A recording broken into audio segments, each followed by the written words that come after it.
à l'exercice 2, question je ne sais plus combien, on va voir ça tout de suite. Donc aujourd'hui on termine le dossier 1 de toute façon, d'accord. La manière dont on travaille, c'est on fait une pause dans 50 minutes et une pause qui dure 10 minutes. Donc on fait une pause de 10h55 à 11h05, d'accord. On n'accepte pas les retards avant la pause. Je n'accepte pas les départs avant la pause, quoi. Bref, vous pouvez entrer et sortir que pendant la pause. Donc si certains doivent partir parce qu'ils s'ennuient ou parce qu'ils ont d'autres raisons, s'ils ont une raison exceptionnelle, ils peuvent éventuellement sortir discrètement, mais s'ils s'ennuient, vous partez, s'il vous plaît, à la pause, d'accord. De la même manière, quand vous arrivez, et bientôt, je vais dire aux gens de plus rentrer, je n'aime pas trop les retards, ça fait du flou tout le temps, etc. Bon, donc en fait, alors, je ne sais pas, est-ce qu'il y a certains qui sont dans la division 3, parce que le cours que je fais le mardi ou pas? Non, vous me connaissez ou pas? Non, donc bonjour, je suis Jérôme Lachant. Donc je donne le cours le mardi de 14h à 15h30. Bon. Donc on y va. Oui, parce que en fait, en général, j'écris pas grand-chose au tableau, et j'écris sur ma tablette, d'accord. Et en même temps, ce que je fais, c'est que je filme le cours, là on voit pas grand-chose parce qu'il y a un contre-jour, d'accord. Je filme le cours, donc le document, le tableau que j'ai là, enfin que j'écris, je le mets après sur l'espace pédagogique interactif de cette info. D'ailleurs, si vous y allez, en fait, il y est déjà, puisque j'ai déjà donné cette même direction d'études jeudi soir. Donc dès jeudi soir, j'ai mis la correction en fait qu'on a fait au tableau avec vos camarades de l'autre division. Bon, mais là, on repart d'un truc vierge, et donc on va essayer de voir comment on fait ça. Et si ça fonctionne à peu près, ça m'évite d'écrire au tableau. Donc on y va. Bon, je peux de temps en temps quand même écrire au tableau, ça peut m'arriver aussi, hein. Je suis pas. Ok. Donc on avait cet exercice-là. Donc d'après ce que m'a dit Patricia, vous êtes arrêté là, d'accord, à la question 4. Donc on a la question 5, 6, 7 à faire. Donc vous avez l'énoncé normalement, l'énoncé ici, on ne voit pas grand-chose. Peut-être que on va mieux voir ici, puisque la question qu'on nous pose, c'est la question 4, d'accord. Question 5, calculer les indices élémentaires des grandeurs A et B base 100 en 95. Effectuer la représentation graphique avec une tablette, avec une échelle d'abscisse annuelle, d'accord. Donc qu'est-ce que c'est? On nous demande de calculer, d'après nos notations, je vous rappelle, c'est l'indice base 100 en 1995 d'une année quelconque, de toutes les autres années. Toutes les autres années, on peut les appeler T ou L, je ne sais pas, on peut les appeler T. Ce qu'on nous demande, c'est de calculer l'indice de l'année T en base 100 en 1995. C'est ça, hein, dans les notations qu'on nous demande de faire. Pour faire ça, c'est simple. Il suffit juste de diviser, de prendre l'année 1995 comme référence, d'accord. Donc ça, c'est la base 100. Elle est là, la base 100, ok. Et de diviser l'ensemble des autres opérations par rapport à cette donnée de 1995. Donc typiquement, pour 1995, puisque la base 100 est la base 100, évidemment, l'indice vaut 100 en 1995. Ensuite, en 1997, le résultat, c'est tout simplement 1000, d'accord, la valeur en 1997, divisé par 500, multiplié par 100. Donc ça a doublé. Je ne vais peut-être pas détailler le calcul à chaque fois, il y a un moment où... donc, dans ce cas-là, évidemment, le résultat c'est 200, d'accord, c'est relativement simple. Je peux continuer à le faire pour 2003, 1300, encore une fois, divisé par 500 puisque c'est la base, multiplié par 100, puisque c'est la définition de la base 100, et ceci, c'est égal à, j'ai dû faire ça dans ma pointe, c'est égal à 260 me semble-t-il, c'est égal à 260, et puis le dernier, c'est 1550 divisé par 500, multiplié par 100, je ne vais peut-être pas l'écrire à chaque fois, ça me donne 310. D'accord? Donc voilà, évidemment le calcul est identique pour la ligne OB, donc Je le refais une seule fois. On va prendre 500, c'est la valeur en 97. On la divise par 750, donc ça a baissé. Multiplié par 100, et ça nous donne le résultat. Donc le résultat, c'est évidemment 66,66, 66,67.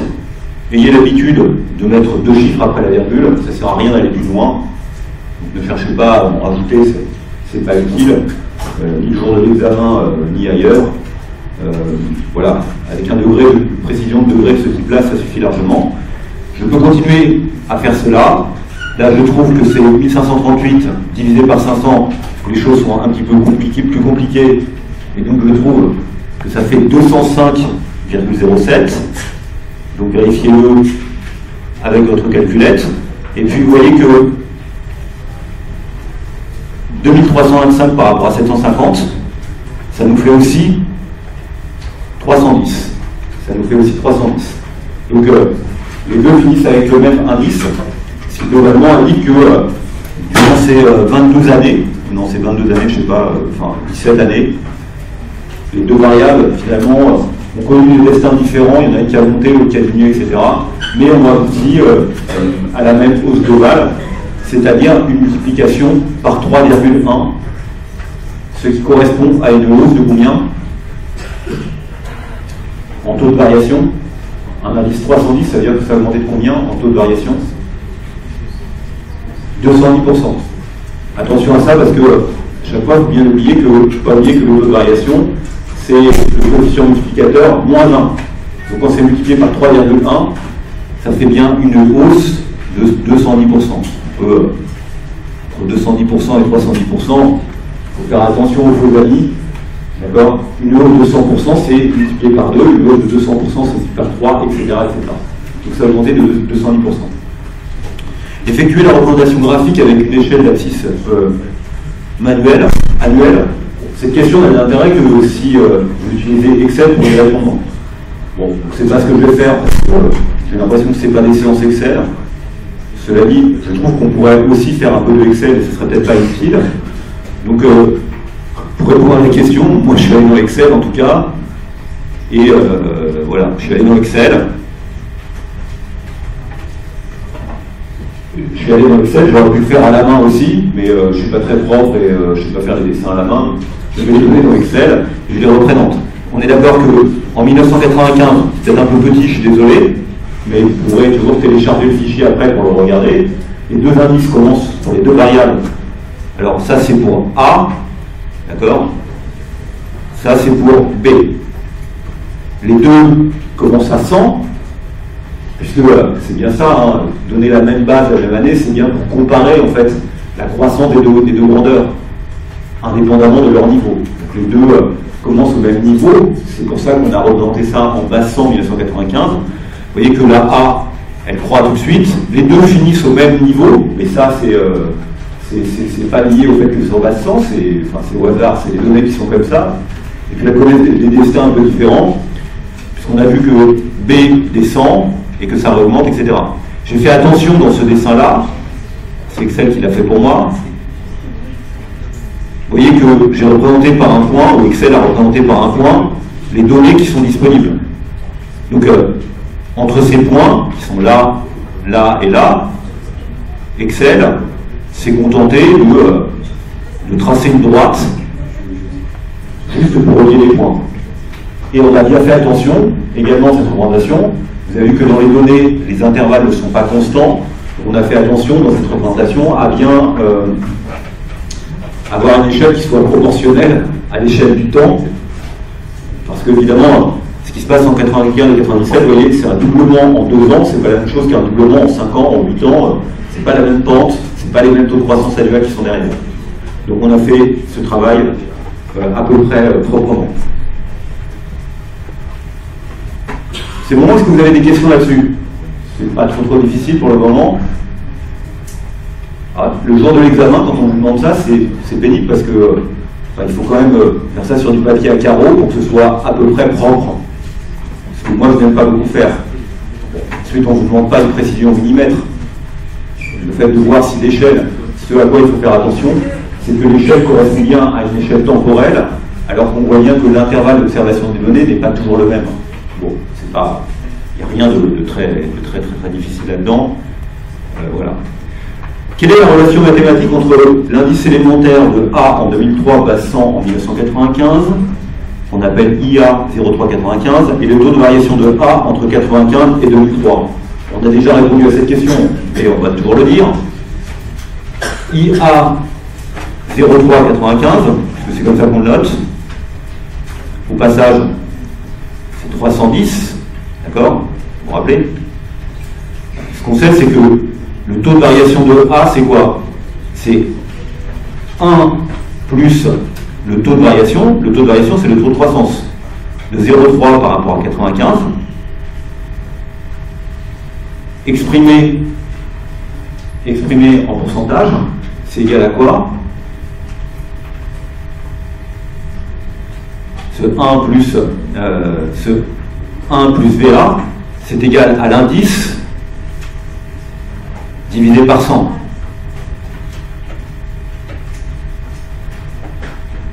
Vous êtes d'accord avec cette relation? Où l'indice est égal à 100 fois 1 plus la variation. Donc effectivement, on a vu que l'indice divisé par 100, c'était 3,1, puisque c'est un indice de 310.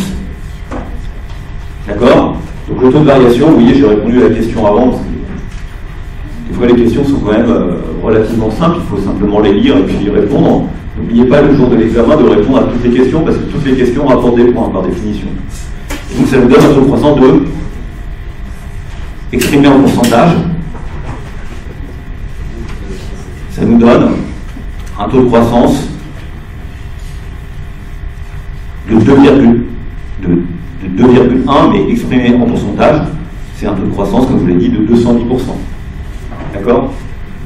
Donc attention, exprimer les taux de croissance en pourcentage, bien sûr, pour avoir directement le résultat. Donc 2,1, ça fait un taux de croissance de 210%. On est d'accord? Pas de problème? Suite de l'exercice.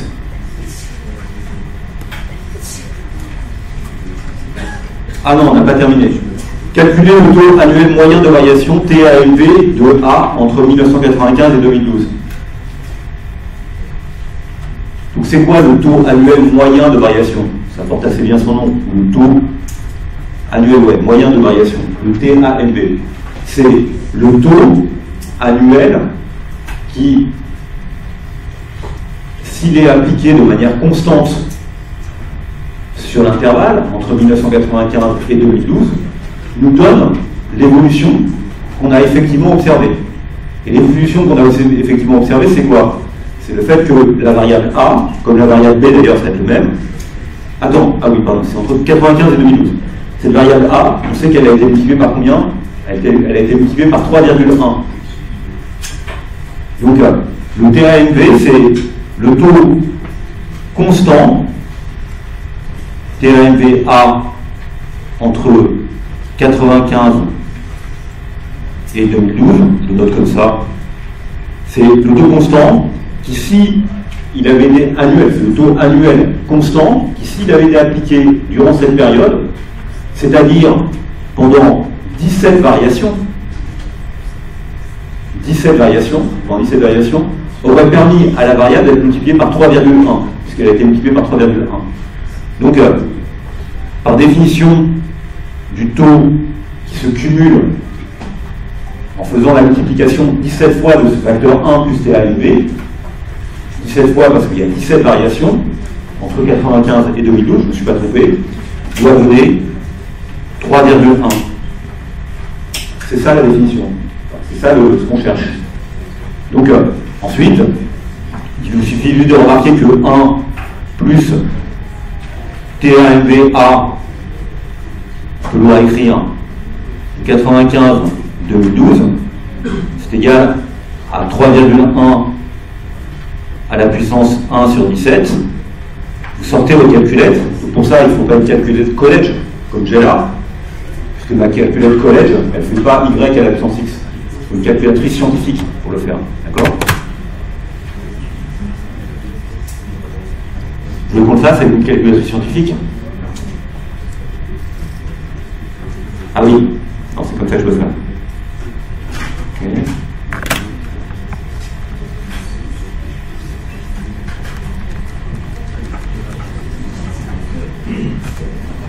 calculatrice scientifique.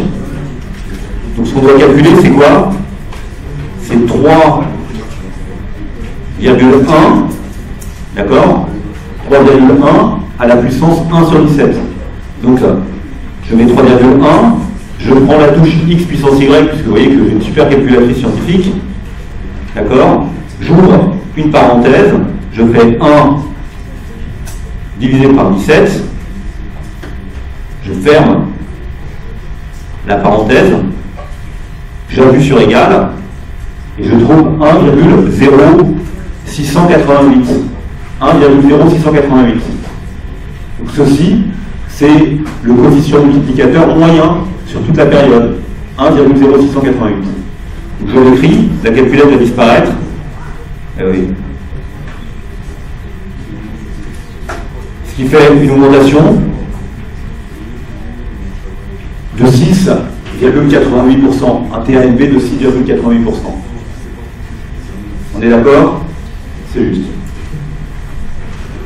Vous voyez, bientôt, je vais interdire les retards.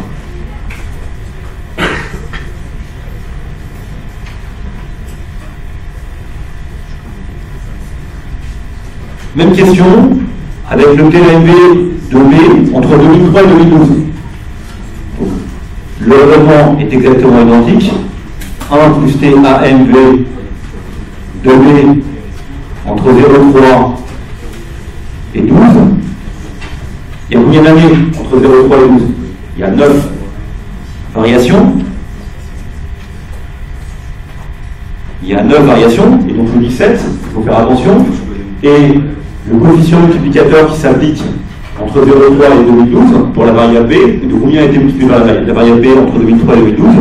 Elle est passée de 1538 à 2325. Donc, le coefficient multiplicateur en question, c'est ceci. 2325 divisé par 1538. J'ai dû le faire quelque part. Ça me donne 1,51. D'accord? Globalement, ça va augmenter de 51% sur ces 12 années. 51%. Et pour avoir le 1 plus le TANB, et bien comme tout à l'heure, comme on vient de le faire à l'instant, il faut simplement que je mette 1,51, d'accord, la totalité, à la puissance, combien? À la puissance 1 neuvième. Et si je fais ça, je trouve un résultat. Il faut encore que j'aille chercher ma calculatrice scientifique, mais comme je ne suis pas venu les mains dans les poches, que j'ai longuement préparé ce travail, ce TD, d'accord, vous allez trouver 1,04698. Donc le résultat c'est 1,04698, ça donne combien comme taux de croissance? 4,698. Comme je l'ai dit, on a tendance à, là aussi, prenez 2 chiffres après la virgule, ça suffira. On va dire que ça fait 4,70. On a retenu toujours à l'unité qui est au-dessus, qui est la plus proche en fait. D'accord? Donc le plus proche de 688, c'est 700. Donc ça nous donne 4,7%. Ah, c'est vrai, vous êtes bien calme par rapport à jeudi soir, c'était un bordel, un boxon. Les étudiants n'arrêtaient pas de parler. Et en plus, ils étaient moins nombreux que vous. Je pense que c'est lié, je ne sais pas si c'est lié à un effet du matin ou du soir. Non, mais c'est vrai que c'est le rythme physiologique de l'adolescence. L'adolescence se termine à 25 ans, c'est ce que je leur ai dit l'autre jour. Je pense que c'est vraiment vrai. Et le matin, vous dormez un peu. Et le soir, bah ouais, c'est plus compliqué. Hein. Bon, donc c'est bien, on a terminé l'exercice 2. C'est bon? Je crois qu'on a terminé. Il y a peut-être une dernière question? Vous oubliez quelque chose? Je vérifie. Non. D'accord? Oui?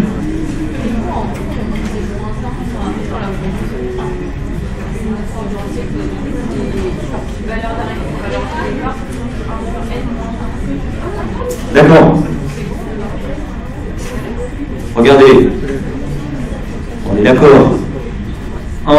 TAMV entre la date 1 et la date N, d'accord, je mets là-haut, à la puissance N, c'est égal à la valeur d'arrivée sur la valeur de départ.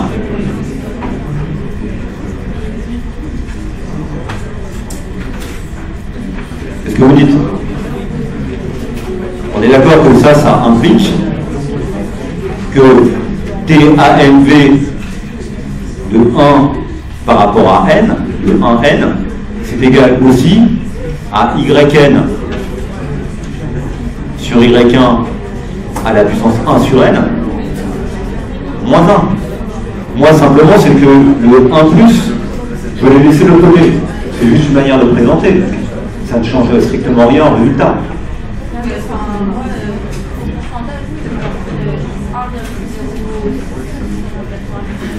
Là, dans ce cas-là, vous avez faux. Parce que quand on vous demande le taux,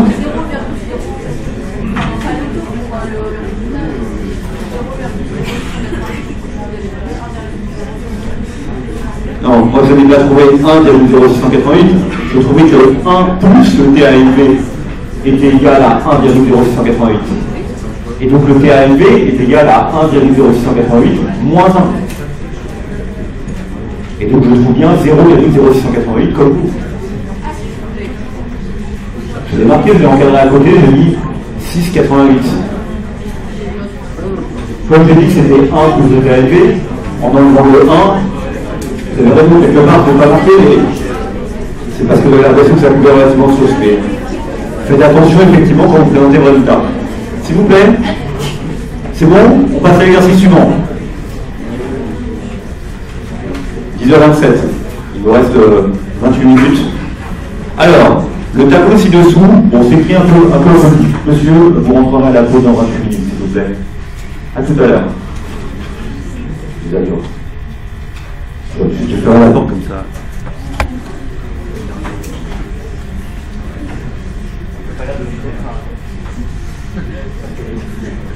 On sait qu'il allait du coup. Allez, dans l'enfile de mon collègue, mais non. Non, il est parti, il était pour lesquels. Donc voilà, on vous donne ça, on nous demande de commenter brièvement les données du tableau. Alors attention, ici on nous donne des taux de croissance. Il faut bien comprendre que le taux de croissance, que moins 3,14%, c'est bien égal au taux de croissance de la grandeur entre 2009 par rapport à 2008. On est d'accord? Donc ça, c'est le taux de croissance qu'on appelle le taux de croissance 2009. On constate à la fin de l'année 2009, en comparant ce qui s'est passé du 1er janvier au 31 décembre 2009, avec ce qui s'était passé du 1er janvier au 31 décembre 2008. D'accord? C'est important de le rappeler pour bien comprendre à chaque fois la signification des données. On étudie un PIB. Donc le PIB, c'est une variable de flux. C'est une variable de flux. Donc c'est quelque chose qu'on constate au cours de l'année. Donc le PIB, il est construit du 1er janvier au 31 décembre. Donc dire que le PIB a baissé de moins 3,14% en 2009, c'est comparer ce qui s'est passé en 2008, en 2009, avec ce qui s'est passé en 2008. D'accord? Donc c'est bien, ceci, c'est bien égal au PIB 2009 sur le PIB 2008 moins 1. Exprimé en pourcent. Bon. Commenter les données du tableau, on va faire un commentaire. Simplement, ce qu'on observe, c'est que, voilà, si on fait un commentaire, on constate qu'il y a une récession importante en 2009. Le PIB baisse de 3%, ce qui est énorme à l'échelle historique. Après, on a une espèce de reprise, et puis ensuite, c'est assez doux. Enfin, il ne se passe pas grand-chose. Je pense qu'on n'attend pas plus que ça quand on pose cette question. Calculer la valeur des indices du PIB base 100 en 2010 pour chacune des années du tableau. Donc ça, c'est la deuxième question. Donc j'y vais. Pour répondre à cette question, je reprends les données telles que je les ai mis en haut, et puis je construis un tableau que je vais utiliser tout le long de l'exercice. Donc dans ce tableau, je considère les années que j'appelle T. D'accord? Et je complète le tableau. Bon, déjà, première ligne du tableau, je vous propose qu'on recopie dans la ligne du tableau, que l'on recopie ce qui est dans le petit tableau du dessus. Donc dans le petit tableau du dessus, on a le taux de variation de l'année T par rapport à l'année précédente. Et je le note comme ça. Donc j'insiste bien sur le fait que c'est par rapport à l'année précédente. Donc évidemment, en 2008, on n'a pas cette information, puisqu'on commence en 2009. Donc je mets, et ensuite on a l'information, je note, moins 3,14, 1,72, c'est la recopie, hein, 2,03, 0,01 et 0,21. Calculer la valeur des indices du PIB base 100 en 2010 pour chacune des années du tableau. Pour faire cela, il nous faut d'abord reconstituer, en tout cas c'est comme ça que moi je réponds à la question, l'indice base 100 du PIB de l'année T par rapport à l'année précédente. Et puis ensuite, il va falloir utiliser la formule de cumul des indices pour obtenir les résultats. Donc la ligne suivante, que je propose de mettre, c'est l'indice du PIB de l'année T par rapport à l'année précédente. J'ai bien dit par rapport à l'année précédente. Monsieur, vous rentrerez à la pause, c'est-à-dire à 10h55. Donc là, ce que je calcule, c'est ce qu'on appelle l'indice base 100 année précédente. L'indice base 100 2008, année précédente, je ne le connais pas. Je ne sais pas ce qui s'est passé en 2007. L'indice base 100 2009 par rapport à 2008, il vaut combien? Exactement, il vaut 96,86. En fait, l'indice T par rapport à T-1, c'est simplement 100 fois 1 moins la variation entre T et T-1 exprimée en pourcent. On est d'accord? Donc c'est pour ça que votre camarade m'a dit 96,86, parce que ça baissait de 3,14%. Donc ensuite, c'est combien là? 101,72, 102,03, 100,01, quasiment rien en plus. Hein. Et là, 100,21. Donc, oui. Pourquoi si nous dit que calculer la valeur de ces unités fictives se passe 100 en 2010, pourquoi en 2008 100? Parce que je réponds progressivement à la question. Pour répondre à la question, j'ai une première étape qui consiste à faire ça, à calculer l'indice base 100 année précédente. Donc c'est comme ça qu'on peut répondre à la question. Je sais pas, donc après je réponds à la question. Ligne suivante, effectivement, vous avez raison, là j'ai fait juste un petit truc intermédiaire. Ensuite, j'ai répondu à la question, donc là ce qu'on me demande, c'est l'indice en T, base 100, 2010. C'est ça, hein, c'est ça la question. C'est bien ça, c'est 2010. Donc là, pour le coup, on commence par, bien sûr de nous, on commence à mettre, il faut 100 en 2010, puisque c'est l'indice base 100 en 2010, base 100. Combien il faut en 2011? 102,03, puisque là aussi c'est assez facile, puisque c'est l'année suivante, donc c'est la même chose que le calcul qu'on avait fait au-dessus, puisque c'est base 100 l'année suivante, précédente. Combien il faut en 2012? Plus compliqué. En 2012, pour répondre à la question, il nous faut cumuler les indices. J'écris là, l'indice 2012 par rapport à 10, divisé par 100, puisque vous savez, les indices à chaque fois, il faut les multiplier par 100. Et donc, moi j'aime bien raisonner sur les coefficients multiplicateurs, qui s'écrit en 1, quelque chose. Et puis après, on multiplie par 100 pour avoir l'indice base 100. Mais l'indice 2012, base 100 2010, il est égal à quoi? Il faut cumuler les indices. Il est égal à ce qui s'est passé entre 2011 et 2010, multiplié par ce qui s'est passé entre 2012 et 2011, divisé par 100. Donc, ce qu'il faut, c'est simplement ce qui s'est passé entre 11 et 10, c'est une multiplication par un coefficient qui est 1,0203. On est d'accord? Et puis, ensuite, on a une multiplication par un coefficient qui est 1,00.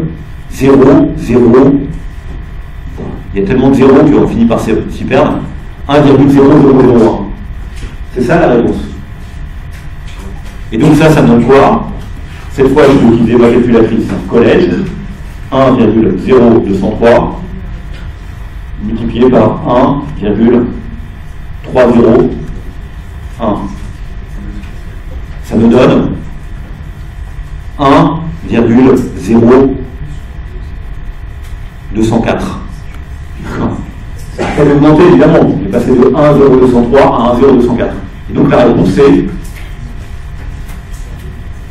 102,04.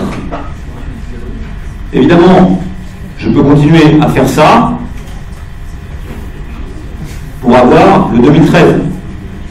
Monsieur, vous rentrerez à la pause tout à l'heure. À 11h, il y aura une pause. 1,0204. Pour avoir le suivant, je multiplie par combien? Par combien je multiplie? Pour avoir l'indice suivant en 2013, je multiplie par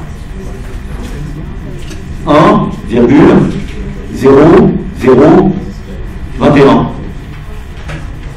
Et en faisant cette multiplication-là, j'obtiens le coefficient multiplicateur cumulé entre 2013 et 2010. Donc c'est ce que je fais sur ma calculatrice. Et j'obtiens 102,25. Maintenant, il faut aller en sens inverse du temps. Donc pour aller en sens inverse du temps, première étape, comment je peux faire pour en déduire l'indice? Je le mets là. Pour en déduire l'indice de 2009 par rapport à 2010. J'utilise une propriété qui est la réversibilité des indices.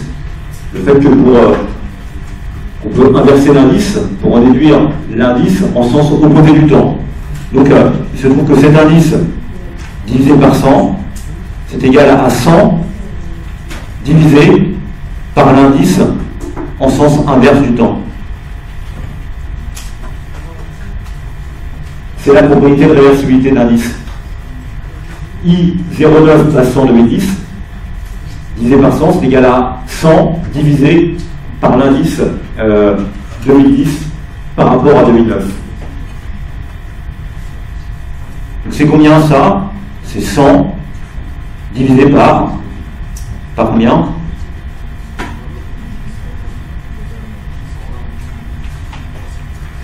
Divisé par 101,72. D'accord? Donc 100 divisé par 101,72, ça nous fait du 98,30.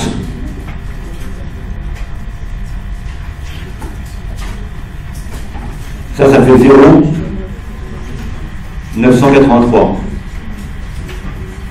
Donc ça fait 98,30. Plutôt 98,31.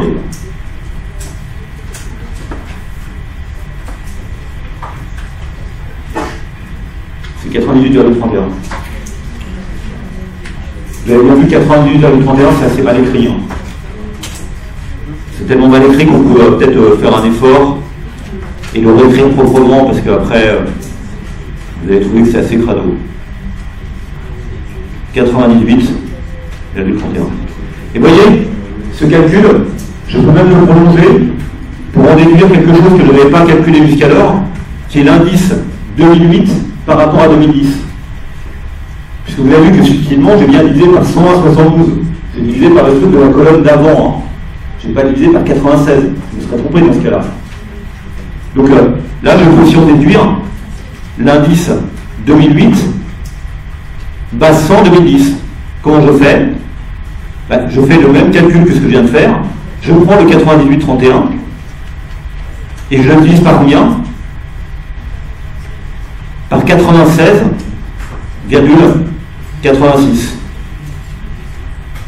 Et ça me permet de déduire l'indice 0,8 par rapport à 10 divisé par 100. Et pour obtenir cet indice, il faut que je multiplie ceci par 100. Donc ça me fait combien ça? 98,31 divisé par 96,86, ça me fait du 101,50. 101,496, c'est-à-dire 0,50. Ici, on a réussi à trouver que ça fait 101,50. Si je le fais, c'est que ça va nous être utile pour la question suivante. Donc on a bien utilisé toutes les données telles qu'on les avait. Rappelez-vous au départ, on a le taux de croissance entre 2008 et 2009, et donc ça nous permet de reconstituer jusqu'à l'année 2008 en base 100 2010. D'accord? Normalement, monsieur, pour prendre la photo, normalement, ça, je le mets après sur le pays. Enfin, vous pouvez le retrouver sur le pays. Je ne vous empêche pas de prendre la photo si vous voulez. Hein. Ça ne va être pas du tout. Vous pouvez aussi prendre la photo si vous voulez. Non, c'est plaisantais. Ok. Donc c'est bon ça?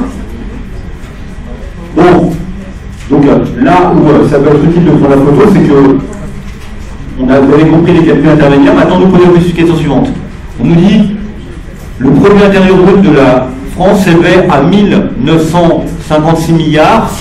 Donc le PIB de l'année T, il était de 1956 milliards en 2010. 1956. 56 ou 36 vous me dites? C'est 36. Ah oui, pardon. Bon, dans ce cas-là, on gomme, on réécrit. C'était 1936. Donc après on nous dit combien il vaut en 2009? Combien il vaut en 2009? Allez-y. 1900? Ah, en 2009, non, en 2003, certainement. 1000 combien? 1003,28. Et ce 1003,28, c'est le produit de 1936 par 0,9831. C'est bien ce que vous avez fait. Donc c'est bien comme ça qu'il faut faire. Puisqu'on a utilisé tout simplement la définition de l'indice base 100. Et puis, en 2013, vous trouvez 1979,56. Et ce 1979,56, c'est tout simplement égal à 1936 multiplié par 1,0200. Voilà, la touche à mon. Ça ne va pas être terrible comme film, hein, parce que vraiment il y a un contre-jour qui est énorme. Hein. Il faudrait vraiment que j'installe un projecteur contre moi. Bon, il y a beaucoup de choses encore à améliorer. Hein.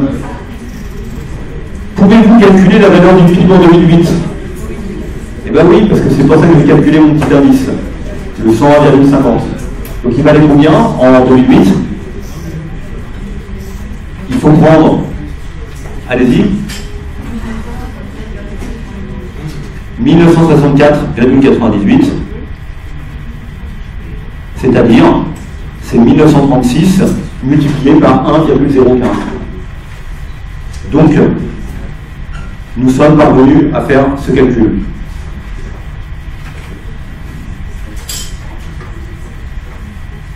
C'est pas très difficile, c'est juste un peu pénible à faire parce qu'il y a beaucoup de calculs à faire. Et le jour de l'examen, comme vous n'aurez pas de calculette, ça va être très compliqué pour vous. Ah, même ça ne vous fait pas réagir. D'accord. Évidemment, je plaisantais, le jour de l'examen, les calculs seront simples. Ce qui est un peu bizarre. 1. Déduire de la question 2 les indices passants en 2012. Donc, on nous demande de déduire de la question 2 les indices passants en 2012. Donc malheureusement, j'ai oublié une ligne à mon tableau. Donc c'est ce qu'on va faire. C'est quoi la formule de changement de base? La formule de changement de base, on va la déduire de la manière suivante. On est d'accord que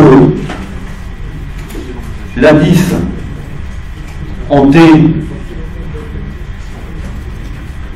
par rapport à 2010 divisé par 100, c'est aussi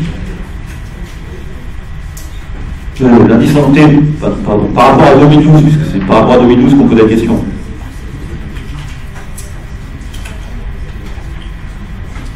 Je mets bien 2012.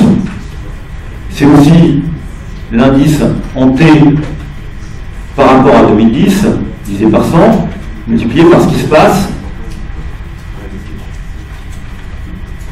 entre 2012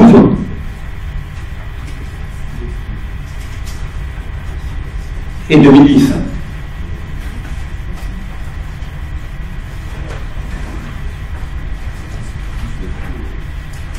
Non, je me suis trompé là. J'ai écrit encore une bêtise. Qu'est-ce que j'ai écrit comme bêtise là? Qu'est-ce qu'il aurait fallu écrire? C'est marrant parce que le fait que je l'écris mal spontanément montre que c'est complètement stupide en fait de retenir des formules. Mon problème c'est que j'essaie de remettre la formule pour dire oui il y a une formule, etc. Et c'est complètement intuitif en fait. C'est presque ça se dit comme ça se respire. Et quand j'essaie d'expliquer comment je respire, j'ai beaucoup de mal à expliquer comment je fais pour respirer. Donc j'écris une bêtise.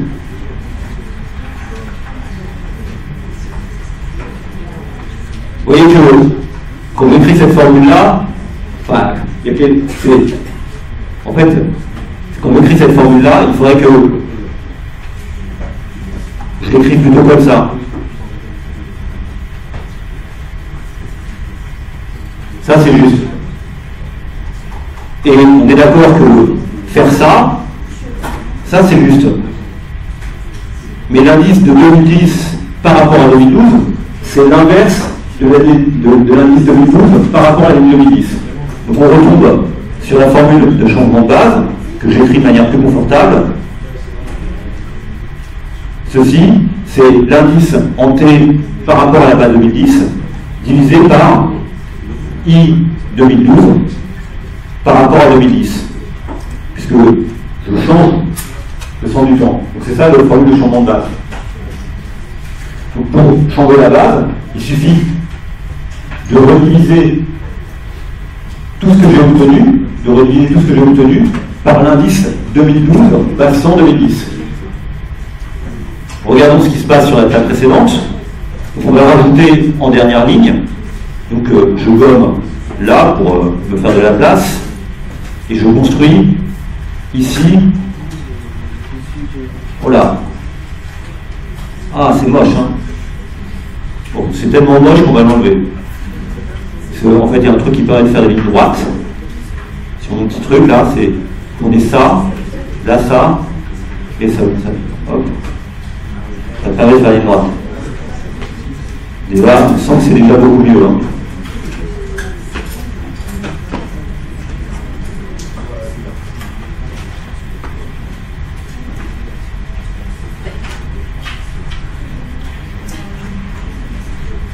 Oui. Pourquoi il est 1003 et si l'investissement est 3,1%, pourquoi il baisse tellement? Non, mais il n'est pas 1003, il est de 1903. Il est, parce que je sais pas, j'ai effacé à la gomme. Alors, vous voyez, là, comme là je l'ai mis en plus comme étant une ligne droite, ça va pas m'avantager. Donc je reviens en mode stylo, il est de 1903, d'accord? Okay. Oui. Le quoi, le? Non, mais De quoi le 9?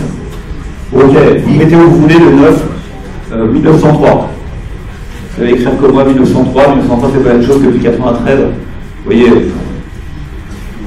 Bon, l'indice en T par rapport à 2012. Donc, comment on calcule? 2012, vos 100, par définition, d'accord? Donc, ce qu'il suffit de faire, c'est de prendre l'indice en T 2010 et de le diviser par combien? 102,04. 0,3, donc 0,4. D'accord? Il suffit juste de prendre ceci et de diviser l'indice en T 2010 par 102,04. Et on a fait un changement de base par la formule de changement de base. Donc en gros, on fait comme si ça valait 102,04. Donc toutes les grandeurs, on divise par 102,04.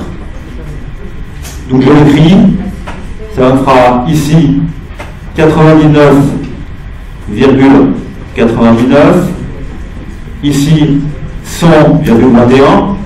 Bon, mais 100,21 c'est logique puisque c'est ce qu'on avait obtenu à 10 bases précédentes. On l'avait déjà calculé en fait.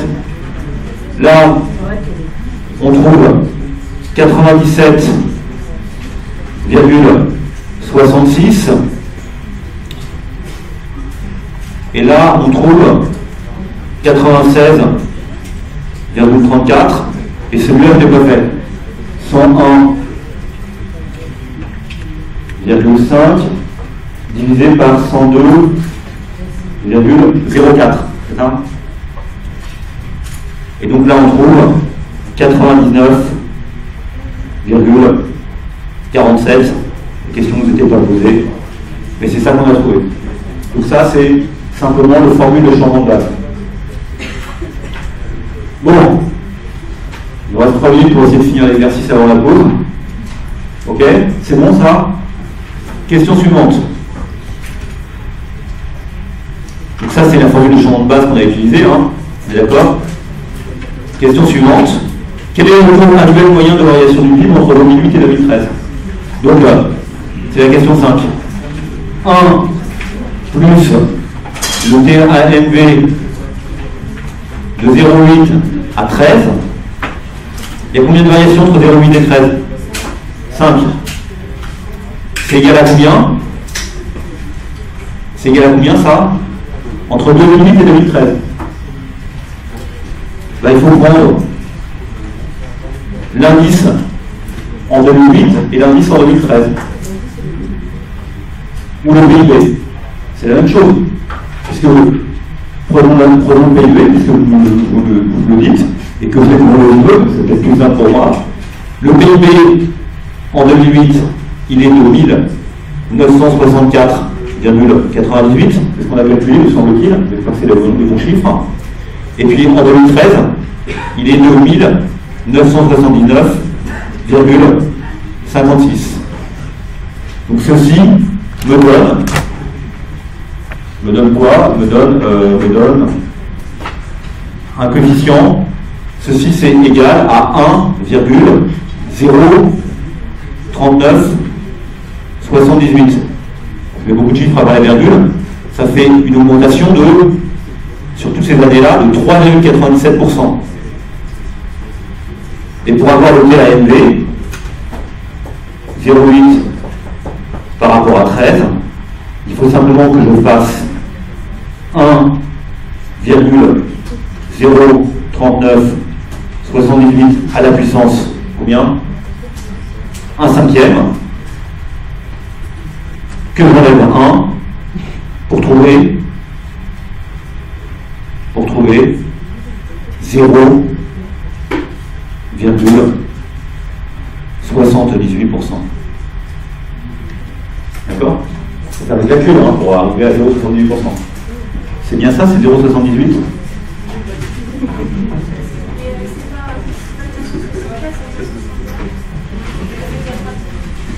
Donc c'est faux ce que je fais? Ça allait me dire avant alors.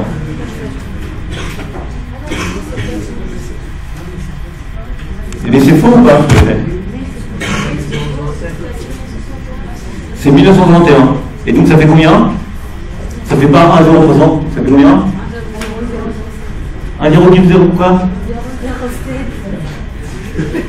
Ça fait ça.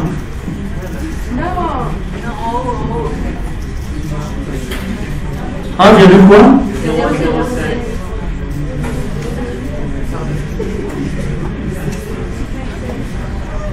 Comme ça?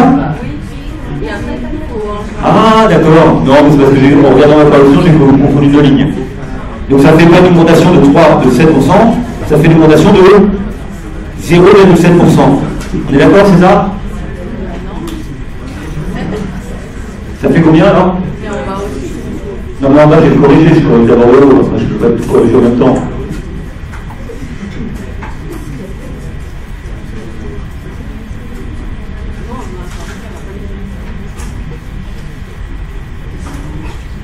Ça fait, c'est 1979,56 divisé par 1961,98. Ça fait 1,007. D'accord. Donc là, ici, vous mettez à la place 1,007 à la puissance 1/5.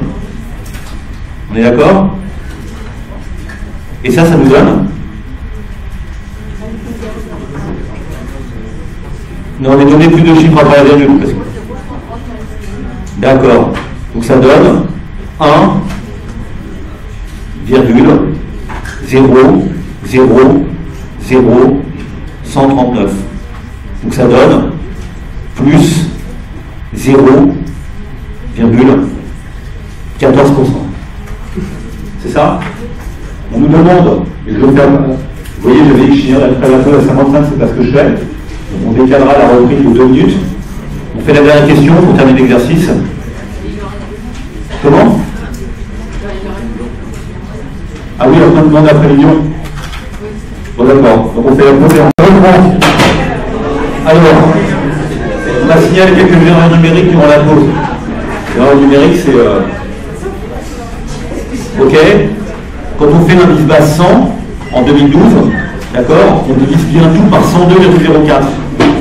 Le problème, c'est que moi, j'ai eu tendance à diviser non pas par 102,04, mais par 102,4.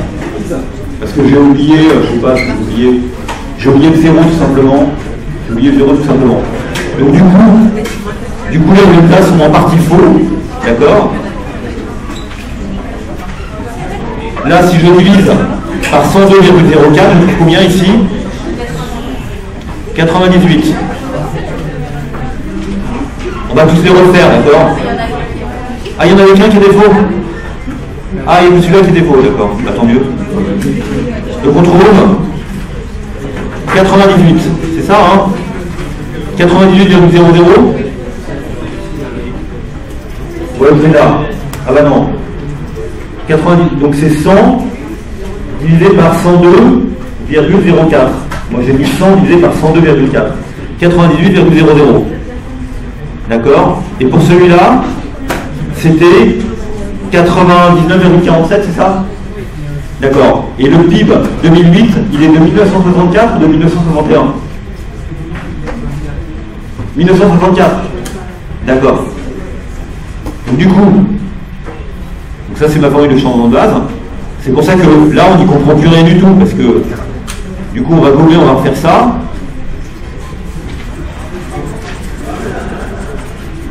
Parce que il y a trop de trucs qui sont faux. On va tout refaire. D'accord? Donc on y va. Le PIB en 2008, il valait combien?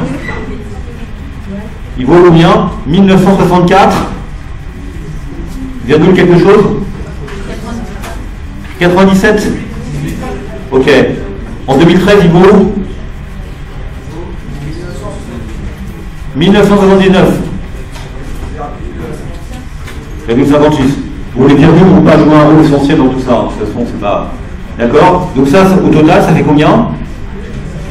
Ça fait 1,007.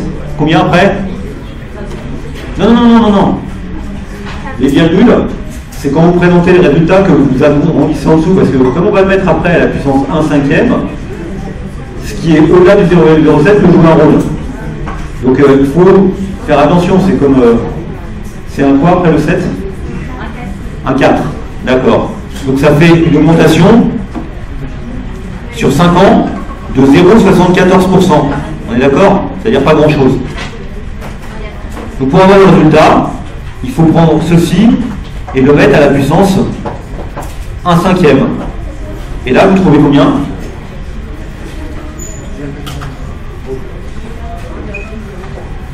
Un 1,00 Très bien. Surtout là, la précision va jouer un rôle. Donc, du coup, le TAMV, et la réponse à la question, c'est... Non, ça c'était... Le TAMV, c'est ça, moins 1. D'accord? Donc, la réponse à la question, c'est 0,0...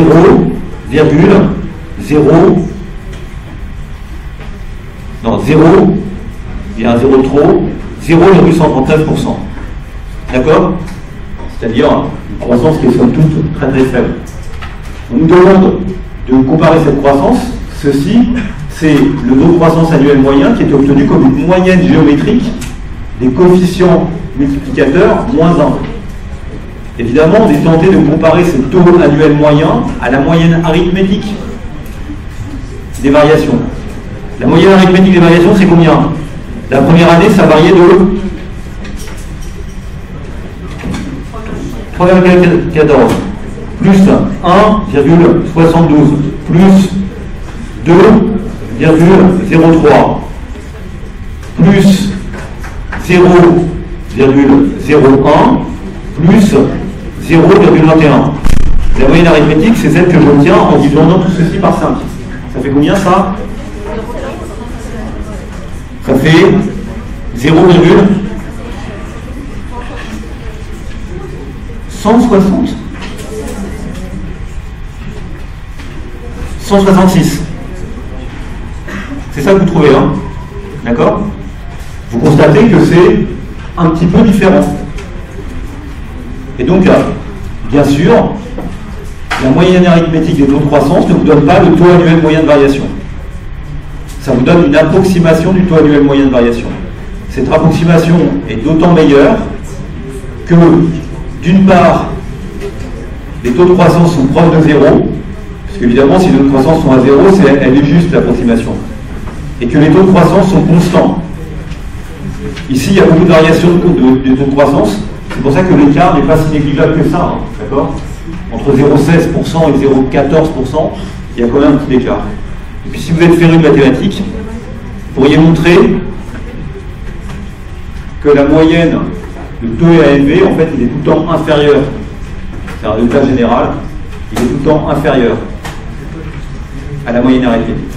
Donc en prenant la moyenne arithmétique, on est toujours quelque chose qui surestime le taux de croissance. D'accord? Il y a une dernière question. Quel niveau de croissance pourrait-on anticiper pour 2014? Donc, ce qu'on nous demande, c'est de faire la prévision de PIB pour 2014. Ce qu'on peut faire, c'est prendre le PIB 2013 et le multiplier par combien? Le multiplier par exemple par le taux de croissance annuel moyen observé sur la période en question, sur la période 2008-2013. Donc la croissance, elle a été de 1, le taux de croissance annuel moyen, c'était combien? 0,13. 13 combien? 13,9. C'est ça? Et donc vous pouvez faire ce calcul-là. Donc le PIB 2013, il était de combien? Il était de 1900 quelque chose. Virgule combien? 58?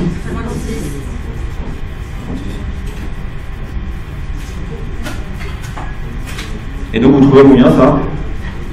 Je vais faire 1973, 1979. J'ai continué à filmer pendant la pause. C'est pas grave, après j'ai un petit banc de montage. Je supprimerai ça avant de le mettre sur ma chaîne YouTube.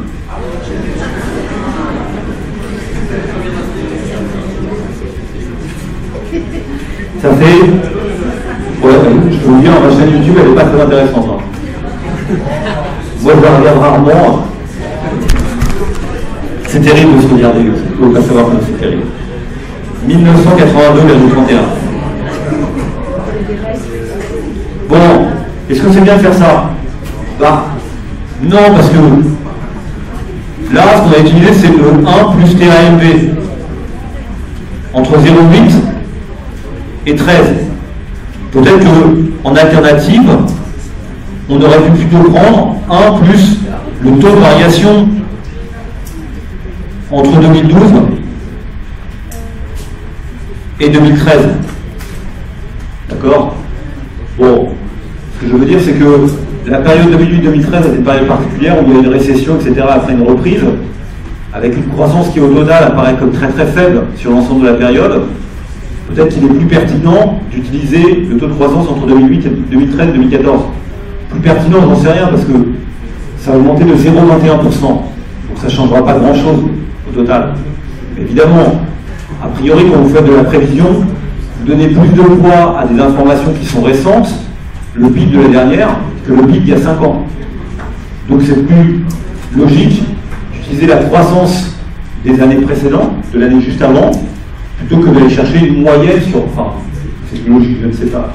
C'est bien ça la discussion qu'on doit avoir, expliquer les intérêts et les limites de ce type de calcul. Donc ça c'était l'exercice 3.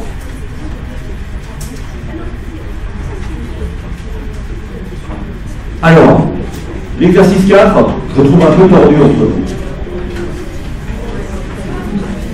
On nous donne, dans ce tableau, les variations successives d'un trimestre à l'autre de la rémunération mensuelle d'un salarié A. D'accord? Donc, ce qu'il faut comprendre dans ce tableau, c'est que au troisième trimestre de l'année 4, qui dure 3 mois le trimestre, au troisième trimestre de l'année 4, le salarié a gagné en moyenne 1 550 € par mois. Donc ça veut dire que durant ce trimestre, qui dure 3 mois, il a gagné 3 fois 1550. Parce que ça veut dire 3 mois. Il a gagné donc 4150. Donc on nous donne la moyenne trimestrielle de mesurer en mensuel. Donc si vous multipliez par 3 cette moyenne mensuelle, vous obtenez le salaire sur le trimestre. Pourquoi? Parce que le salaire est une variable de quoi? Est-ce que c'est une variable de flux ou une variable de stock? Le salaire, c'est une variable de flux. Et donc, variable de flux, ça signifie qu'elle est observée sur une période donnée. Elle n'est pas observée à un instant donné. Une variable de flux, le PIB, vous avez un salaire mensuel, vous avez un PIB annuel. C'est le PIB durant l'année. Ce sont des variables de flux. Le prix d'un bien, c'est une variable de flux ou une variable de stock? De stock. Vous observez le prix le 31 janvier à 10h de la baguette de pain. Donc ce n'est pas un prix moyen mensuel. Donc c'est une variable de stock. Le stock de capital, là c'est une variable de stock aussi. On observe la quantité de capital dans l'économie à un moment donné. Et vous voyez que le truc c'est de regarder une variable qui est définie instantanément ou qui est définie comme un flux. Évidemment, ça a des conséquences importantes sur la manière de traiter la variable ensuite. Il faut toujours avoir ça en tête. Donc ici, c'est un flux. Donc ça va nous poser quelques problèmes. Quelques problèmes, j'en sais rien. On va voir. Donc, peut-être que pour répondre à la question, vous voyez, il n'est pas complètement stupide de se dire la chose suivante. Sur l'année 1, parce que bon, l'année 0, on n'a que le 4e trimestre. Sur l'année 1, que j'ai mis ici sur une accolade, vous êtes d'accord avec moi que si vous prenez la somme,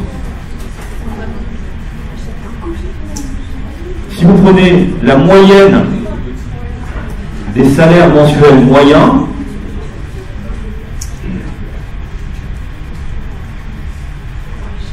et que vous la multipliez par 12, vous allez obtenir quoi? Le salaire annuel. Donc on est d'accord que si vous regardez sur l'année 1 et que vous additionnez tous ces salaires, et que vous les multipliez par 4 pour les 4 trimestres, vous trouvez ce que vous avez gagné dans l'année. Le salarié A a gagné dans l'année 27 680. De la même manière, l'année suivante, il a gagné combien? L'année 2, il a gagné 1860 plus 1860 plus 2010 plus 2060 multiplié par 4. Donc ceci, 31 160, c'est son salaire annuel l'année 2. Donc le salaire annuel, c'est aussi la moyenne des salaires mensuels multiplié par 12. De la même manière, le salaire de l'année 3, c'est 2120 plus 2140 plus 2200 plus 2220 multiplié par 4. Donc 34 720. Ça pourrait être utile de savoir ça. Oui? Il y a quoi? Non. Dans une année, il y a 12 mois. D'accord? Le premier semestre, vous avez gagné combien? Premier trimestre de l'année 1. Ok. Donc, refaites le calcul. Ok. Vous faites 1650 fois 3 plus 1700 fois 3 plus 1750 fois 3 plus 1820 fois 3. Ça vous avez fait? Et vous trouvez combien? 20 760. Combien? 20 760. 20 760. Vous ne trouvez pas comme moi? Ah! Ah, j'ai tout trompé, oui. C'est parce que j'étais un peu vite.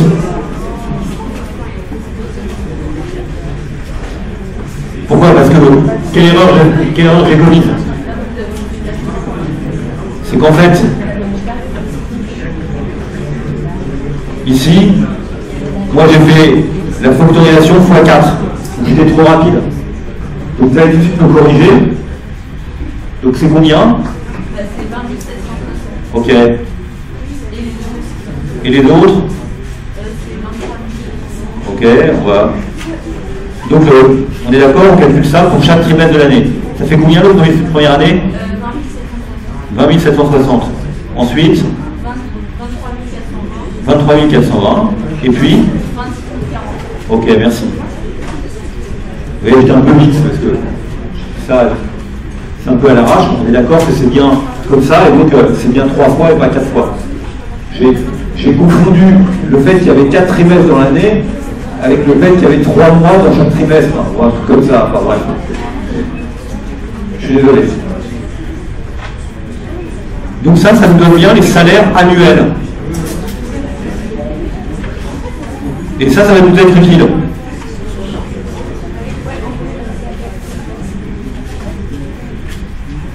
Ça va nous être utile. Pourquoi? Parce que quelle question on va nous poser? Lorsque cela est possible, calculer le taux de variation. Ah non, ça c'est l'exercice précédent. Calculer l'évolution du salaire en glissement annuel du 4e trimestre de l'année N-1 au 4e trimestre de l'année N. Donc c'est quoi la réponse à cette question? Comment on répond à cette question? Calculer l'évolution du salaire en glissement annuel du 4e trimestre de l'année N-1 au 4e trimestre de l'année N. Donc pour répondre à cette question, ce qu'on nous demande, c'est la variation en glissement du T4 de l'année N par rapport au T4 de l'année N-1. Donc comment on fait pour calculer ça? On nous demande de le faire pour l'année N, pour l'année 2 et pour l'année 3. Donc Donc pour l'année 2, comment on va faire ce calcul pour l'année 2 par rapport à l'année 1? Donc on va le faire l'année 2 par rapport à l'année 1.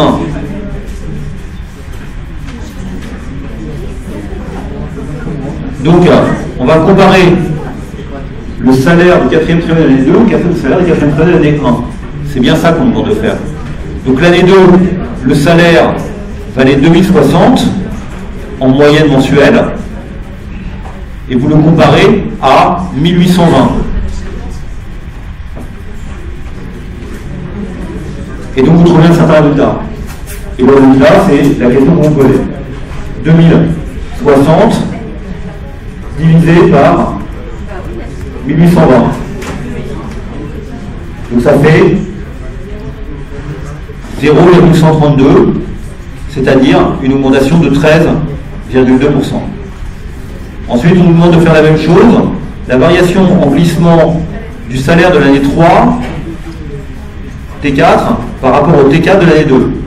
Donc, on va prendre le salaire du T4 de l'année 3, 2220, on va le diviser par le T4 de l'année 2, 2060, on va enlever 1 et on va trouver combien?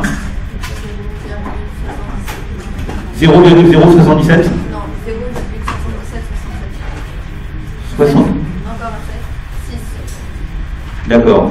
Donc ça nous fait du plus 7,77%. D'accord? Bon. Donc ça, c'était la question 1.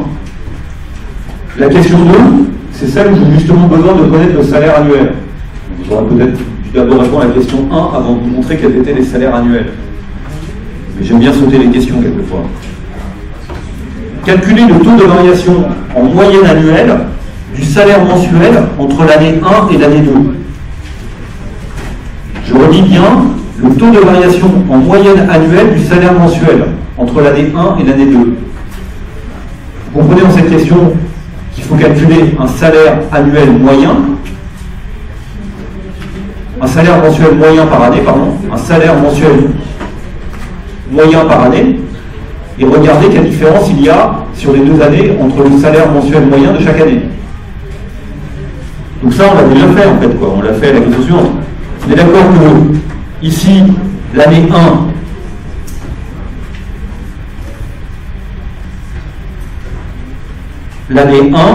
le salaire mensuel moyen, il vaut combien?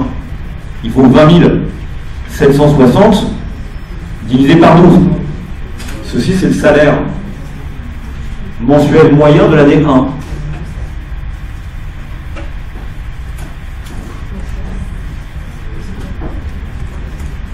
C'est-à-dire 1730.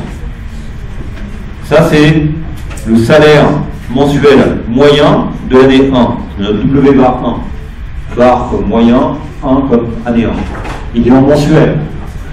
Je peux faire pareil, évidemment, pour l'année 2. C'est 23 420 divisé par 12.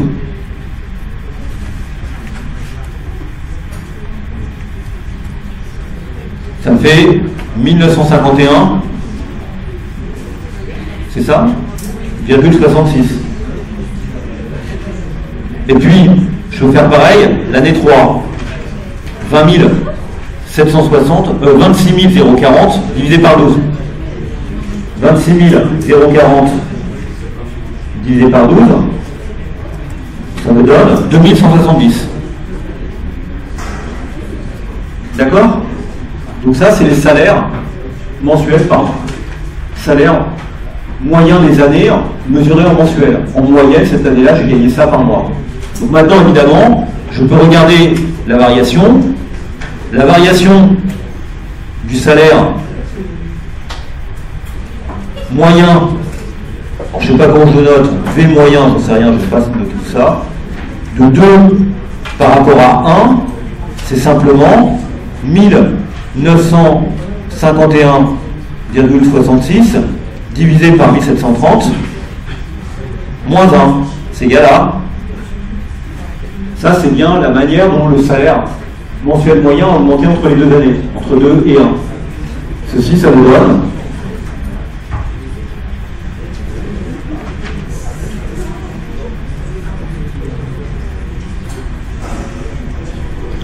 Ça vous donne 1,128. Ça vous donne 0,128. Donc ça vous donne 12,8%. Ensuite, même question, pour ce qui se passe, le V moyen entre 3 et 2. Donc cette fois, il faut faire 2170 divisé par 1951,66. C'est pas très passionnant, hein. Moins 1. 2170 divisé par 1951,66 moins 1. Ça me fait du 0,1118. Donc ça veut dire que le salaire a augmenté de 11,18%. Vous voyez que ce qu'on vient de faire, on aurait pu, les chiffres qu'on a trouvés, 12,66 et 11,18, c'est bien l'augmentation du salaire mensuel moyen sur une année, mais vous pouvez tout simplement dire que c'est l'augmentation du salaire sur toute l'année, puisque si vous considérez le salaire annuel c'est 12 fois le salaire mensuel moyen. D'accord? Le salaire annuel c'est 12 fois le salaire mensuel moyen. Donc si vous comparez le salaire mensuel moyen d'une année par rapport à une autre, c'est la même chose que de comparer tous les salaires que vous avez perçus d'une année par rapport à tous les salaires que vous avez perçus de l'autre année. Donc ça ne servait peut-être à rien d'appeler ça le salaire mensuel moyen. On peut simplement dire que c'est le salaire annuel. Donc votre salaire, il a augmenté de 12,8 et de 11,18. C'est la même chose. Donc il faut bien vérifier, à chaque fois bien comprendre ce que signifient les données. Et donc c'est pour ça que je me suis amusé à calculer le salaire annuel, pour bien me faire percevoir que le salaire mensuel moyen n'est rien d'autre que le salaire annuel divisé par 12.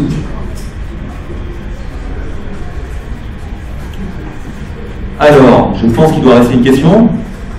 Ah oui, alors la dernière question, je la trouve excellente. Calculer le taux de variation annuel moyen du salaire de A entre le 1,11 et le 31,12,03. Voilà. Donc, vous imaginez quelqu'un qui gagne, oubliez que c'est la moyenne trimestrielle. Vous avez quelqu'un qui gagne 1650 € au mois de janvier de l'année 2001. On est d'accord? Et qui gagne 2220 € au mois de décembre de l'année 2003. Et ce qu'on nous demande, c'est de combien, en moyenne, a augmenté son salaire mensuel sur cette période. D'accord? Je trouve que la question est compliquée. Pourquoi? Parce que déjà, cette période, vous pouvez le voir comme étant 3 années. En fait, ce n'est pas exactement 3 années, parce que c'est 35.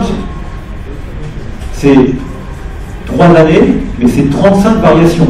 C'est 36 salaires, mais c'est 35 variations. On compare le salaire de janvier 2001 au salaire de décembre 2003.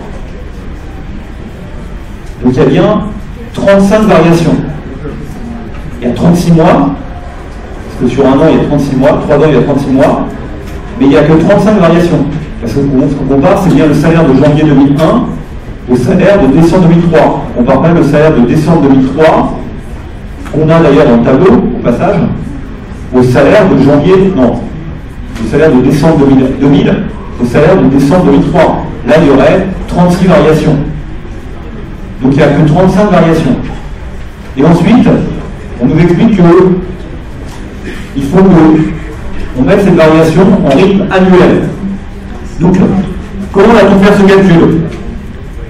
Notez dans un coin de votre tête 1650 et 2220. Le salaire, globalement, le salaire est passé de 1650 à 2220. Donc ceci est le coefficient multiplicateur du salaire entre janvier 2001 et décembre 2003. Au moment où on a noté ça comme ça. C'est le M 1 2001 par rapport... Ouais, ça y est, je commence à me bourrer dans les notations. Les notations sont pénibles. Hein. Ceci, c'est le coefficient multiplicateur du salaire de 2003 par rapport au salaire de janvier 2001. Ça vaut combien? 2220 divisé par 1650. Ça vaut 1,34. Et d'accord? 1,345. Donc là, ça signifie que sur 35 mois,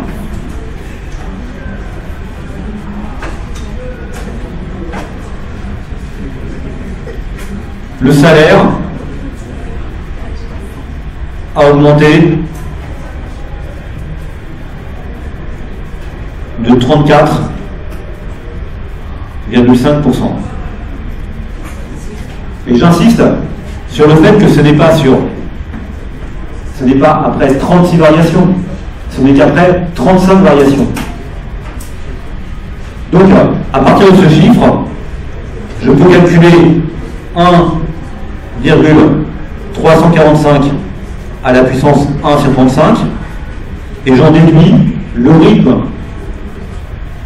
annuel, le rythme mensuel moyen auquel les salaires ont cru durant ces 35 mois, avec 35 variations. Donc, si je fais 1,345 à la puissance 1 sur 35, j'en déduis le coefficient multiplicateur mensuel moyen. Ça vaut combien ça? 1,345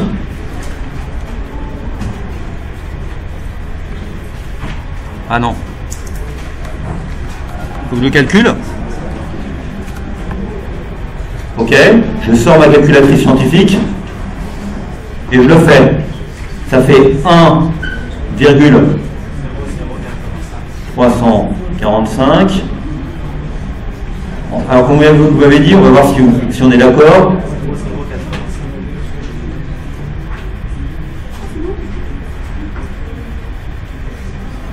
Ça fait 1,0085.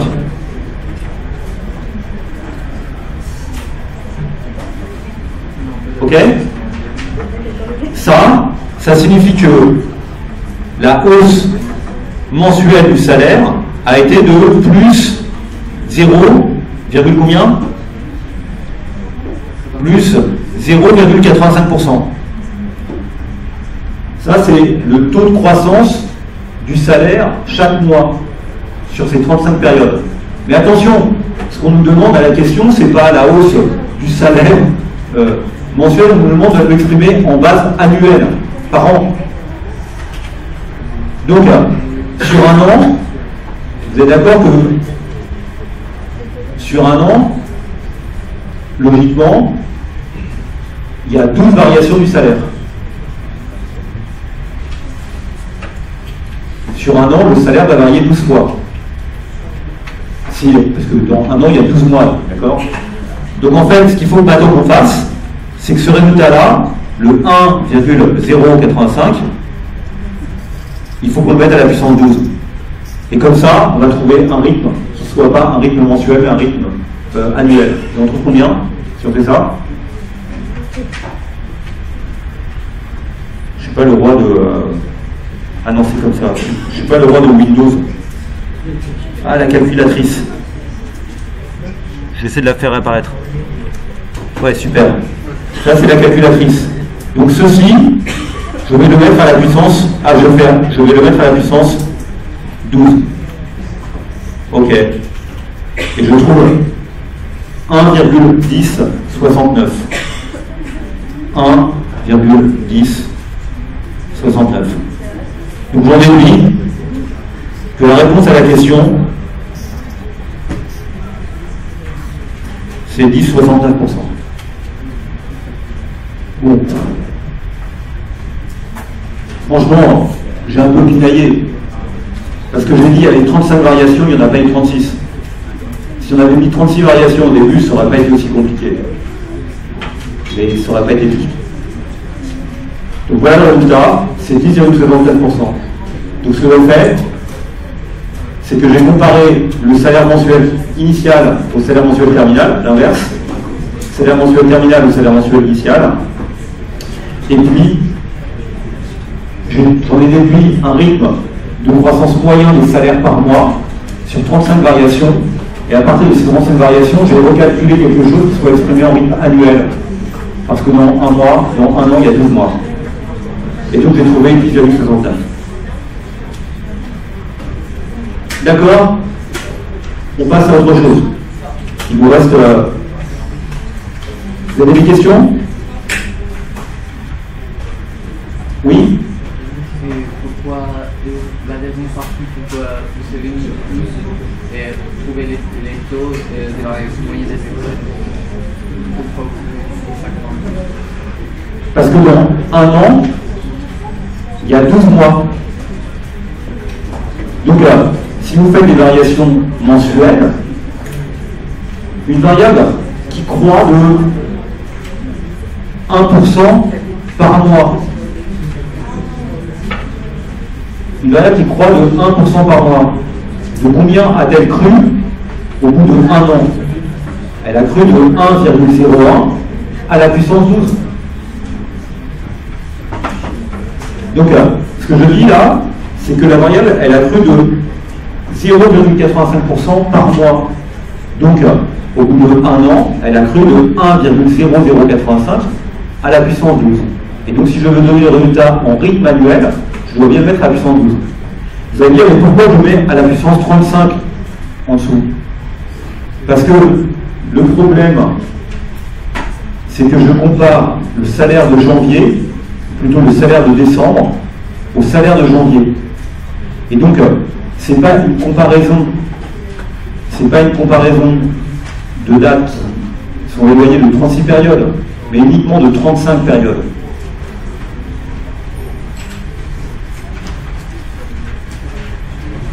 Si je vous demande de combien a cru le PIB d'une nation au XXe siècle, vous allez prendre le PIB de la dernière année, de 1999, pardon, et vous allez le comparer au PIB de 2000, de 1900. D'accord? Ceci correspond à 100 dates, mais à seulement 99 variations.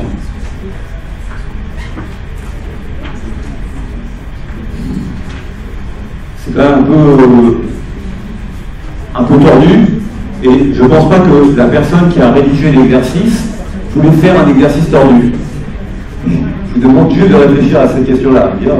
Si je dis de combien a augmenté le PIB entre vous allez comparer 0 et 99. Et donc il n'y a que 99 variations. Mais dans l'année, ça ne serait pas non, mais non, parce que quand vous comparez, typiquement vous dites mon salaire en 2012 il a augmenté de temps, d'accord? La première variation que vous considérez, c'est la variation du salaire entre le mois de décembre, entre le mois de décembre et le mois de janvier. Vous dites en janvier mon salaire a augmenté de 0,85%. C'est bien parce que vous avez comparé votre salaire en janvier à votre salaire en décembre. Et donc quand vous dites mon salaire sur l'année a augmenté de temps, on est bien d'accord que vous considérez aussi l'augmentation salariale du mois de janvier, qui est relative pourtant au salaire en décembre. de l'année dernière. De l'année d'avant. C'est pour ça que je dis 35 et c'est pour ça qu'il y a cette subtilité un peu bizarre. D'accord? Le premier truc qu'on a, c'est. Ou alors il aurait fallu commencer un mois avant. Bon. Allez, on passe au dernier exercice parce qu'il faut finir le TD. Et après, on va tous pouvoir partir en week-end. Ah, le dernier exercice, il n'est pas trop difficile. Donc, on nous fait étudier une variable qui est le nombre de demandeurs d'emploi. Donc, un nombre de demandeurs d'emploi, il est mesuré en fin de trimestre. Donc, le chiffre qu'on a, c'est le nombre de demandeurs d'emploi à la fin du trimestre. C'est une variable de stock. Donc, question 1, c'est une variable de stock. Quel sens aurait le calcul d'une moyenne annuelle des demandeurs d'emploi? Une moyenne arithmétique. Quel sens ça aurait de faire la moyenne, par exemple, de tout ceci en 2012?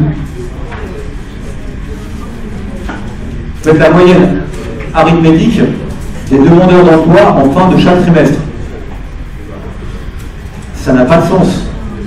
On peut toujours le faire. Oui, ça n'a quasiment pas de sens. Quand on dit le chômage en 2012 est de temps, simplement le chômage en 2012, c'est le chômage au 31 décembre 2012 ou au 30 juin 2012. Et ce n'est pas la moyenne arithmétique des chômeurs par trimestre. D'accord. Donc en fait, ici, puisqu'il s'agit d'une variable de stock, cela n'a pas de sens de faire la moyenne des variables par trimestre. Alors que si on avait 1 pour une variable de flux. Parce que la variable de flux, la moyenne vous donne le flux moyen, ce qui finalement vous donne le flux annuel.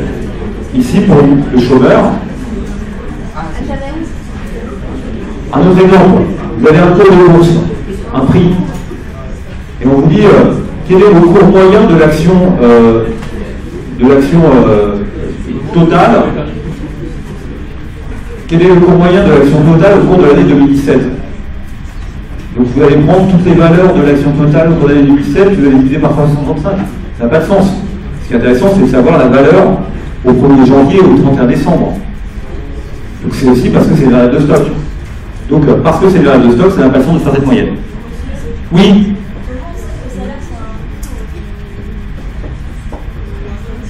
Vous gagnez combien à la minute, vous gagnez combien à l'heure? C'est donc un flux. Ça dépend de l'intervalle d'observation. Un prix, vous l'observez. Vous l'observez à un instant du temps. Vous pouvez dire, le prix à la seconde près, c'est tant sur le marché boursier. Le nombre de chômeurs, vous l'observez au 31 décembre. Par contre, le PIB, la consommation, le salaire, c'est des variables qui sont relatives à une période donnée, donc qui sont acquises, c'est le salaire par mois, le salaire par seconde, le salaire par année. Alors que vous n'allez pas dire le chômeur par année, vous allez dire chômeur, à un moment donné, il y a un chômeur. Vous l'observez, vous le voyez. Donc c'est la différence entre un flux et un stock. Donc à chaque fois, c'est pour ça, réfléchissez à chaque instant, vous dites un prix, c'est un stock. Parce que vous l'observez à un moment donné du temps. Vous n'avez pas besoin de considérer l'intervalle de temps durant lequel vous faites. Lorsque cela est possible, calculez le taux de variation en glissement annuel. Fournissez un tableau complété en pourcentage. Je sens que ça va être un peu pénible. Bon, on va le faire quand même. Bon, donc ce qu'on nous demande, c'est de calculer le taux de variation en glissement annuel. Donc le glissement annuel, c'est quoi? C'est de considérer typiquement la situation 4 trimestres précédemment. Donc à quel moment vous pouvez le faire? Évidemment, ici, vous ne pouvez pas le faire, puisque vous ne pouvez pas comparer le premier trimestre 2012 au premier trimestre 2011. On n'a pas de premier trimestre 2011. Là, vous ne pouvez pas le faire. Là, vous ne pouvez pas le faire. Là, vous ne pouvez pas le faire. Là, vous pouvez le faire. Vous pouvez faire 4734,8 divisé par 4311,3. Vous comparez la manip moins 1, ceci vous donne la variation du chômage au glissement annuel entre le 31 mars de l'année 2013, 2012 et le 31 mars de l'année 2013. Il y a bien eu un an qui s'est écoulé. Donc on fait ce calcul. Donc vous trouvez un certain résultat. Voilà un certain résultat. Ah oui, je vous dis là les résultats.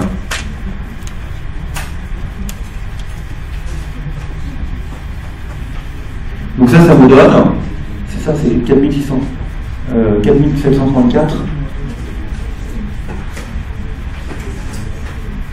Ça me donne 9,8%. D'accord? Vous pouvez faire le même résultat ici. Vous allez trouver combien?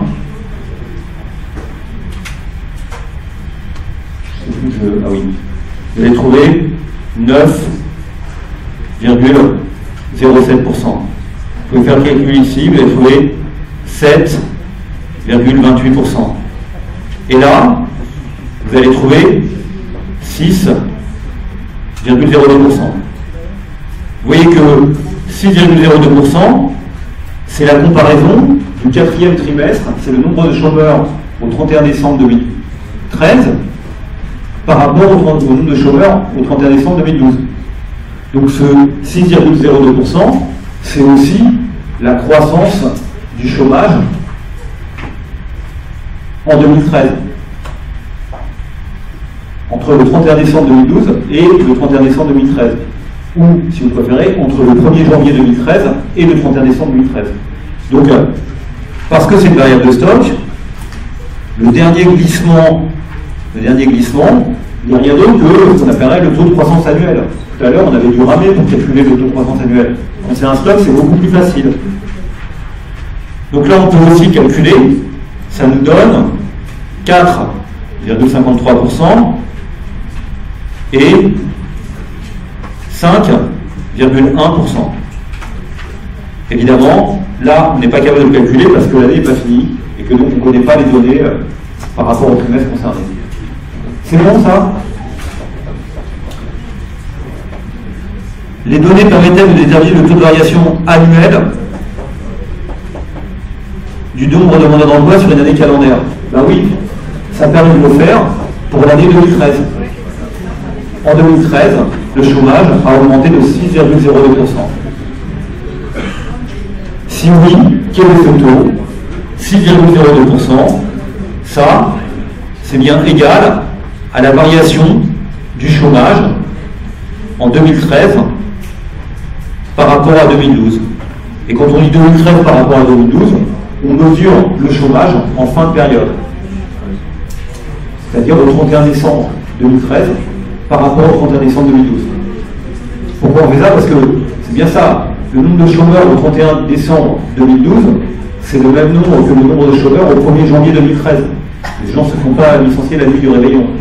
Et donc évidemment, ce qu'on a regardé, c'est bien l'augmentation sur l'année, d'accord, du chômage. C'est bon?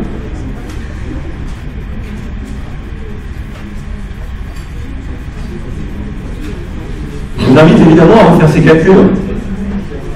Parce que le jour de l'examen, je ne serai pas là pour vous les écrire au tableau et dire voilà, le résultat c'est ça. D'accord? Vous devez être capable de le refaire. Je considère que le calcul est suffisamment basique pour que vous clarifiez. Si vous n'y arrivez pas, il faut me le dire. Pour chaque trimestre de l'année 2013, calculez le taux de variation annualisé.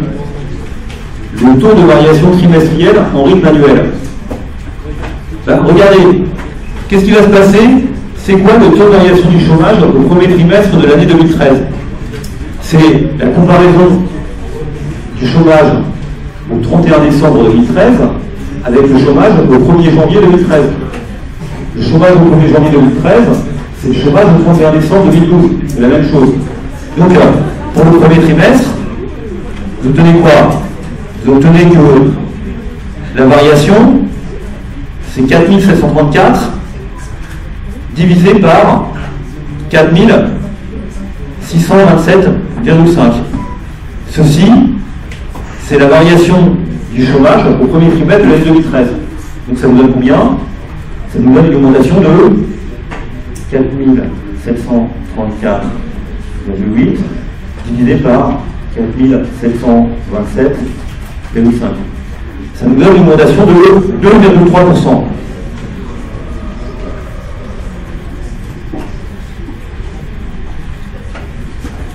Mais ça, c'est un rythme qui est le rythme trimestriel.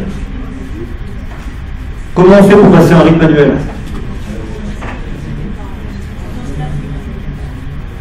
On met quoi à la puissance 4? Ce qu'on met à la puissance 4, c'est pas la variation, bien sûr, c'est 1. Pour trouver le rythme annuel, il faut prendre 1, 0, 23, d'accord, et le mettre à la puissance 4. Et si je fais ça,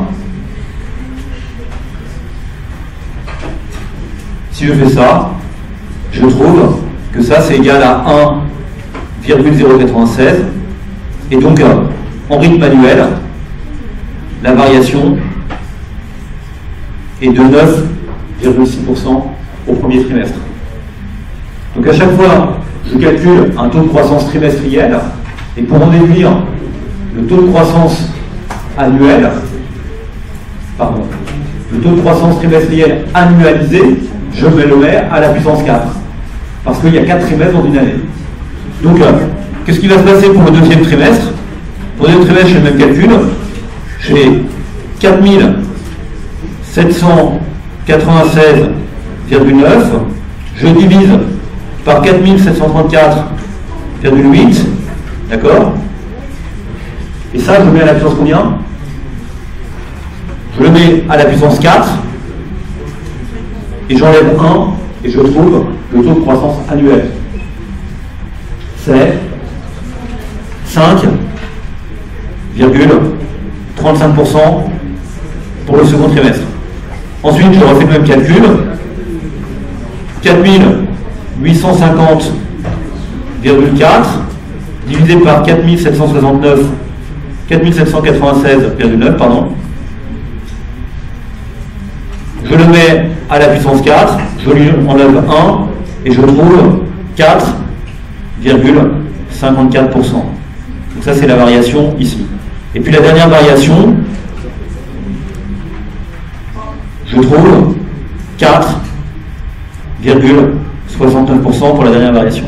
D'accord? Donc ça c'est la première, 1, la deuxième, 2, la troisième, 3, la quatrième, 4. C'est bon?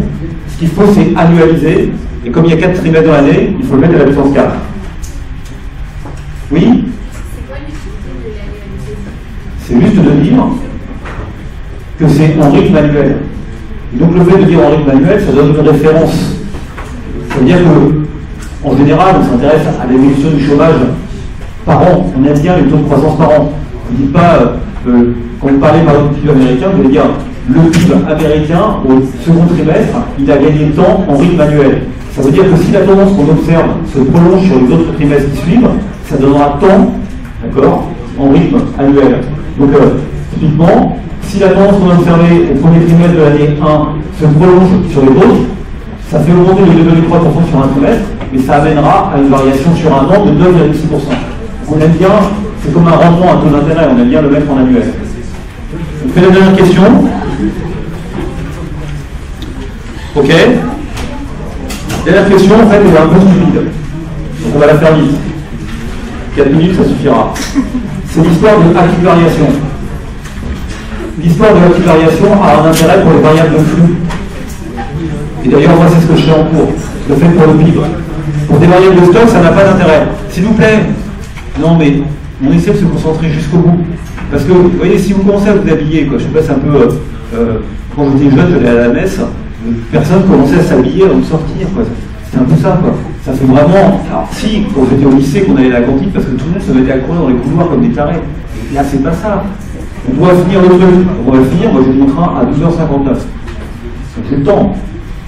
On va finir l'exercice, ça serait dommage de ne pas finir le TD. Donc finissons-le. On ne connaît pas le nombre de demandeurs d'emploi au trimestre 3 et 4 de 2014. Évidemment, puisque on l'observe à ce moment-là. On est au mois de septembre, on ne sait pas encore ce qui va se passer à la fin de l'année. Calculer l'acquis de variation. C'est quoi l'acquis de variation? C'est simplement une stratégie qui consiste à dire que les variables dont on ne dispose pas, ça va être le niveau de la dernière variable connue. Donc pour le chômage ici, ça consiste à faire comme si le chômage n'allait pas augmenter en fait, pour les 2 derniers trimestres. C'est ça la définition de ce qu'on fait quand on calcule un acquis de variation. Quand on ne connaît pas la variable, on met la dernière variable connue, c'est-à-dire 5043,2. Et donc, ça revient à dire que le chômage ne va pas bouger pendant les 2 derniers trimestres. Donc de ce point de vue-là, on peut, après coup, évidemment, si on fait ça, on peut calculer un acquis de variation 2014 de la variable. C'est quoi? Ça revient à dire, bah ok, si la variable ne bouge pas, son rythme annuel de croissance sera de ceci. On va comparer 5043 au chômeur en 2013. Et donc on dira, l'acquis de variation, c'est plus 2,79. Mais ceci, et ça rejoint un peu ce que vous m'aviez posé comme question, mademoiselle, ceci, c'est en rythme annuel en fait. Les 2,79%, la réalité c'est que c'est l'augmentation du chômage, non pas sur un an, mais sur 6 mois. Vous êtes d'accord avec moi? Parce qu'après, on a bloqué le nombre de chômeurs à ce qu'il était au deuxième trimestre, au 30 juin. Donc, cette acquis de variation, si on vous pose la question, la réponse c'est ça, c'est 2,79%. Mais ceci est en rythme, et c'est inscrit en rythme annuel, c'est un acquis de variation. C'est l'acquis de variation. Et vous voyez bien que c'est un peu bizarre de dire ça, parce que le fait est que je vous convaincrai beaucoup plus en disant qu'au cours du second semestre 2014, il y a beaucoup de chances pour que le chômage croisse comme il a cru au premier semestre de l'année 2014. C'est plus pertinent que de dire que le chômage arrête de croître. Donc on aura envie de dire en fait, mais non, le chômage, il va augmenter de quelque chose qui sera 1,0249 au carré, parce qu'il augmentera autant au premier semestre qu'au second semestre. Mais cette technique-là ne consiste pas à faire l'acquis de variation, parce que dans l'acquis de variation, on fait comme si le chômage n'allait plus augmenter. Et si je fais ça, bien sûr, je trouve 1,056, et donc dans ce cas-là, je dis, je pense que le chômage va augmenter de 5,6%, ce qui est un peu différent. Donc la technique de l'acquis de variation, c'est une technique où on oublie ça, et on écrit l'acquis de variation de 2,79 en rythme annuel, et c'est ça la réponse à la question. Et moi, la critique que je donne, c'est de dire, pour cette variable-là, une variable de stock de ce type-là, c'est peut-être plus pertinent de dire, bah, au second semestre, ça va croître comme ça a cru au premier. Et dans ce cas-là, il faut mettre l'acquis de variation au carré pour en déduire le rythme annuel. Vous voyez, il est 12h01. On a terminé, je vous pourrai avoir mon train. Je vous remercie de votre attention. Donc la semaine prochaine, vous préparez le dossier Télé2, les premiers exercices.